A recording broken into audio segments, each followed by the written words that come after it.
Hello, and welcome to Transformation by Truth podcast, where the called become the chosen, and those who have been dedicated to serve the Most High receive the truth, the whole truth, and nothing but the truth, as we progress our quest for holiness, perfection, and everlasting life. My name is D.L. Anderson. I'll be your tour guide. Let's get started with today's lesson.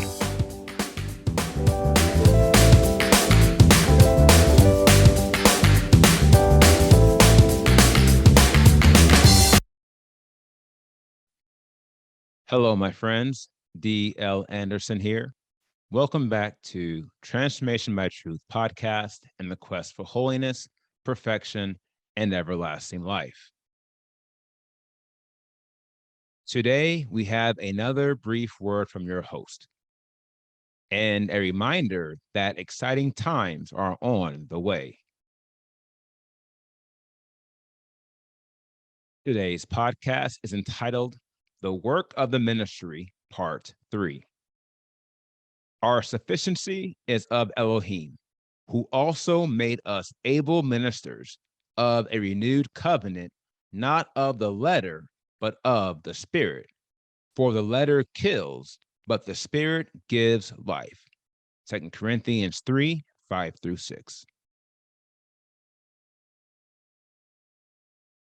The podcast objectives are: reveal the importance of being able to bind and loosen in accordance with the Father's will, analyze the importance of ministers being able and ready to protect their flocks, and analyze the importance of being fed by truth. Now, our first section is entitled, Bound with No One to Loosen. We concluded Monday's podcast, proving that those who do not have complete faith in Elohim are the least qualified to be his ministers. I proved this using the model of the pinnacle of holiness, handed down to us by Peter, the first bishop of the invisible body of Yahushua, Messiah. Matthew 16, 18 through 19 reads, "And I also say to you that you are Kepha, i.e. Peter, and on this rock I shall build my assembly, and the gates of Sheol shall not overcome it. And I shall give you the keys of the kingdom of heaven, and whatever you bind on earth shall be having been bound in the heavens, and whatever you loosen on earth shall be having been loosened in the heavens." Here, Yahushua Messiah validates Peter as the leading bishop of his assembly, for he gives Peter the keys to the kingdom. This was a truly unprecedented assignment. Likewise, it speaks to why the model of the pinnacle of holiness is so powerful and effective. It's because it was given to us by a man who operated at the highest levels of dominion, authority, and power. Here's a question. As we, the chosen elect, have been called to have dominion in the earth, is there a better candidate to fall than the man who was given the keys to the kingdom of heaven? The answer, no, there isn't. And this is the primary reason why the Father has led me to use the model of the pinnacle of holiness as the roadmap to lead the men and women of our ministry into everlasting life. Remember, the singular purpose of the ministry is to unify those who have been called in the belief and the knowledge of Yahushua Messiah, the Son of Elohim, the perfect man, and the standard by which we are chosen to inherit everlasting life. Here lies the inflection, and perhaps one of the greatest inflections with regards to the word of truth. Thus, naturally, I will offer it as an interest point. I implore you to never forget it. It is impossible for any ministry to fulfill its calling if its members, specifically those in leadership positions, are not operating at the highest levels of dominion, authority, and power. We know this because the kingdom of darkness is doing everything it can to stop the work of the ministry all over this world. And the only way we are going to defeat this formidable enemy is if we have the dominion, the authority, and the power to bind and to loosen. But alas, the masses have forfeited the keys, and they are the ones who are bound with no one to loosen. Now, our next section is entitled, Who Will Protect the Flock? In my humble opinion, this is one of the saddest, most depressing aspects of the church circuit. That is, the masses are being shepherded by men and women who possess no reckonable levels of power, who are more or less sleeping on the job. True, many within these sordid flocks have no intentions of living a life worthy of eternity. However, there are some who are sincere and they are looking for the truth. They are looking for something real. I know because that's where I was at years ago. I'm sure my story is similar to most. You join yourself to a ministry, and the moment you need the ministry to step up and fulfill its purpose to exercise dominion, authority, and power in your life, they are nowhere to be found. And it's not always because they don't want to help you. What it comes down to is they can't help you because they don't have the power to help you. This brings us to our next interest point on this topic. If you have been called to the quest for holiness, perfection, and everlasting life, and you are faithfully traveling this way, at some point, you're going to meet the kingdom of darkness and you're going to have to deal with them. Here lies the inflection. That is, the ministry is not designed for the flock to deal with agents of darkness on their own. On the contrary, those in leadership positions and ministerial offices should have the ability to bind and loosen and to tear down every work of the enemy in your life. This is why the word of truth uses the example of shepherds when it refers to ministers.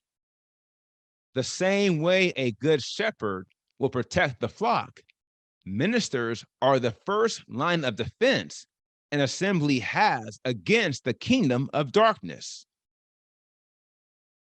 And if the ministers of an assembly fail this calling, the question of the hour is, who will protect the flock? Our enemies are ravening wolves set to kill, steal, and destroy, and they have the power to do so. Thus, I ask again, who will protect the flock? Now, our next section is entitled, Being Fed with Truth. In my life, I found no one. And this is why I left every assembly I was ever in, regardless of the denomination or doctrine. It is for the following reason that I will offer as an interest point. Consider it faithfully. Satan doesn't care what you call yourself. All he cares about is if you have the dominion, the authority, or power required to neutralize any of his works. On the one hand, if you do have the dominion, authority, or power, he will try to figure out a way to compromise you. The same manner Joab deceived Abner into leaving the city of refuge. But until that moment, he can do nothing with you. On the other hand, if you don't have the dominion, authority, or power, it doesn't matter what you call yourself or how many good works you think you're doing. The enemy is going to wreak havoc in your life, and he will make a mockery of your ministry. My dear friends, you must believe me. I've seen this movie too many times in my life.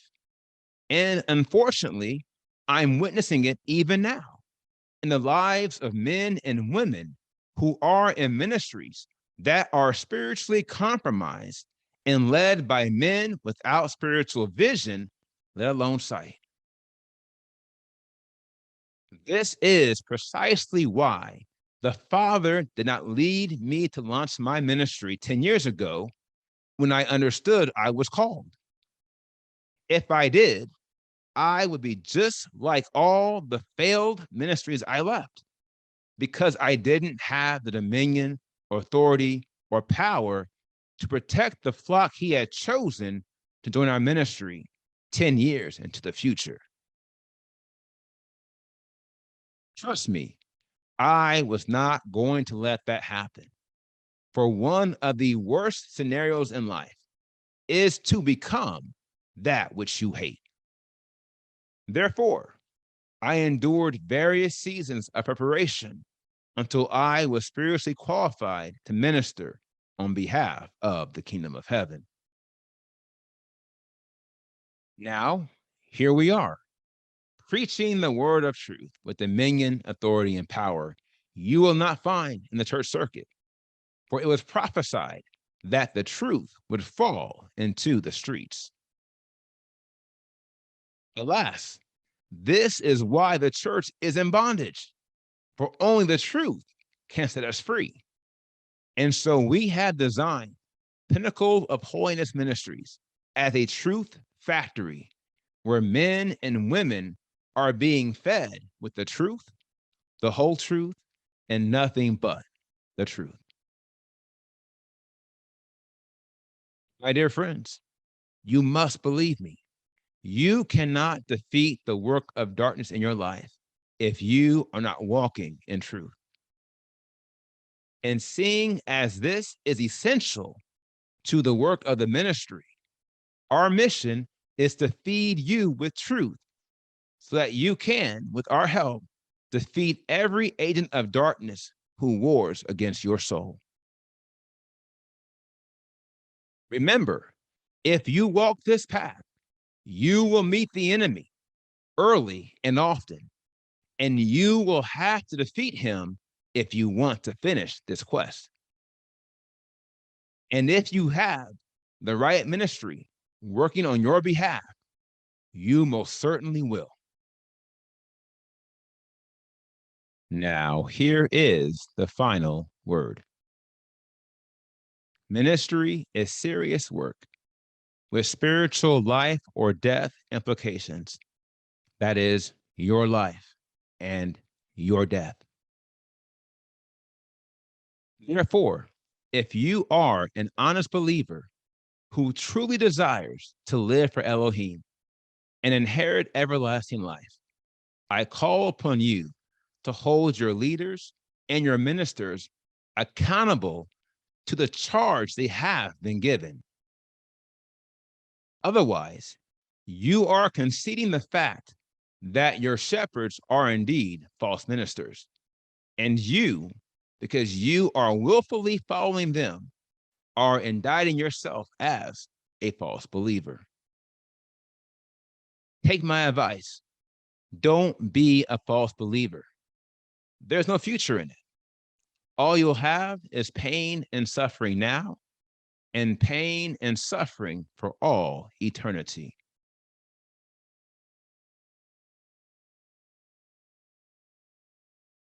Now, here is the assignment for today. As you have time, please go back and review all the podcasts I have posted thus far to aid you as you prepare for the quest ahead. Here again, I would like for you to invest some time reviewing all the podcasts on perfection.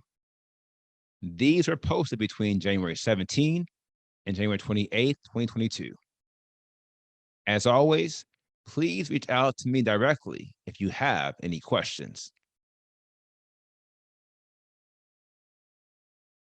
Now, here is what's next. We completed today's podcast, The Work of the Ministry, Part 3. And our next podcast is The Work of the Ministry, Part 4. I will post it on Friday as I am led by the Spirit, and I trust you are led by the Spirit too.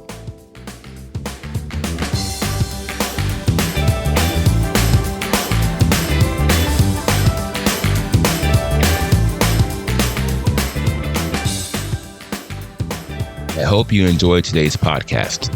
Remember to tune in with us every Monday through Friday at 3 p.m. Eastern.